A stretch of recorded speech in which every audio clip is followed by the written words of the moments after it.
अस्सलाम वालेकुम। अच्छा जी, 9वीं क्लास का परचा लीक होया कि असी इंज निशानदेही की जिदा करन दा हक हुंदा वा।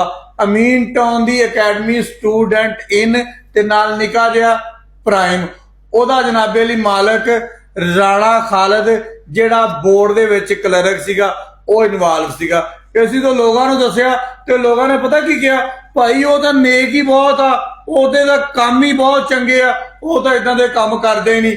ਇਹ ਬੋਰਡ ਦੇ ਚੇਅਰਮੈਨ ਨੇ ਇੱਕ ਆਰਡਰ ਕੱਢਿਆ ਵਾ।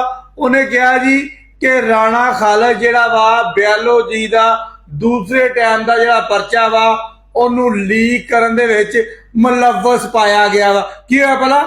ਬਿਆਲੋਜੀ ਦੇ ਸੈਕਿੰਡ ਟਾਈਮ ਦੇ ਪਰਚੇ ਨੂੰ ਲੀਕ ਕਰਨ ਦੇ ਵਿੱਚ ਰਾਣਾ ਖਾਲਿਦ ਮੁਲੱਵਸ ਪਾਇਆ ਗਿਆ ਵਾ, ਲਿਹਾਜ਼ਾ ਇਹਨੂੰ ਭਾਈ ਨੂੰ ਸਸਪੈਂਡ ਕਰ ਦਿੱਤਾ ਗਿਆ ਵਾ।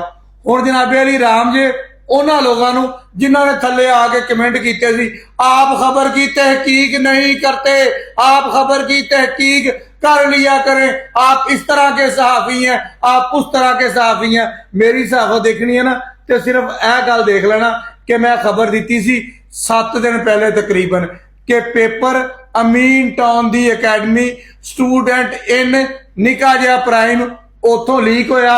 ओदा जिहड़ा मालक सीगा ਉਹ ਕਲਰਕ ਸੀਗਾ ਬੋਰਡ ਦੇ ਵਿੱਚ। ਹੁਣ ਸੱਚੀ ਗੱਲ ਜੇ ਹੁਣ ਕੋਈ ਸ਼ਿਕਵਾ, ਕੋਈ ਦੁੱਖ, ਕੋਈ ਦਰਦ ਅਗਰ ਕਿਸੇ ਨੂੰ ਹੋਵੇ ਨਾ ਤੇ ਹਲਕਾ ਜਿਹਾ ਮੈਡੀਕਲ ਸਟੋਰ ਤੋਂ ਬਰਨੌਲ ਲੈ ਕੇ ਇਹ ਇੰਜ ਕਰੇ ਉਂਗਲ, ਜਿੱਥੇ ਦਰਦ ਹੋਵੇ, ਜਿੱਥੇ ਜਲਣ ਹੋਵੇ ਉੱਥੇ ਲੈ ਲੈਣਾ। ਹੁਣ ਆਈਏ ਚੰਗੀ ਗੱਲ ਵਾਲੇ ਪਾਸੇ। ਇਹਦੇ ਵਿੱਚ ਚੰਗੀ ਗੱਲ ਵੀ ਆ ਕਿ ਸੈਕਟਰੀ ਬੋਰਡ ਵੀ ਬਦਲ ਦਿੱਤਾ ਵਾ, ਯਾਨੀ ਕਿ ਸੈਕਟਰੀ ਬੋਰਡ ਨਵਾਂ ਲੱਗ ਗਿਆ ਵਾ। ਔਰ ਉਹ ਸੈਕਟਰੀ ਬੋਰਡ ਲੱਗ ਗਿਆ ਵਾ जिस बंदे दे दौर दे विच, ये बंदा पहले दौर दे विच सैकटरी बोर्ड रहा सीगा, डॉक्टर सलीम तकी शाह। इस बंदे दे दौर दे विच बूटी माफिया ते जिन्ने परचे दर्ज होए सी ना, किसी दौर दे विच उन्ने परचे दर्ज नहीं हुए। इस सैकटरी साहब ने बहुत सारे कमिश्नर जिहड़े ने फैसलाबाद रह चुके ने, यानी कि चेयरमैन बोर्ड रह चुके ने, उन्हां दे नाल काम किया होया। ना नकल वजी, ना बूटी लगी, ना पेपर लीक होए, हर तरह का सकून रहा।